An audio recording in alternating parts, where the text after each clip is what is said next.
are here to celebrate the birthday of a great man, Ishwarchandra Vidyasagar. He took birth on September 26, 1820 at Bir Singha in Midnapur district. This noble man had sacrificed his entire life for mankind, especially girls, to gain an education.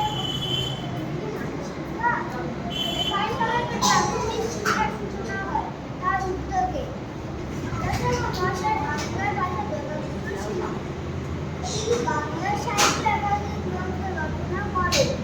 তার রচিত উল্লেখযোগ্য বইগুলি হল বোধোদয়, বনবিজয়, কথা। Let us remember him today and to be kind, helpful, and hardworking like him. Now we request our HM ma'am to garland the portrait of Ishwarchandra Vidyasagar.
শিক্ষিত।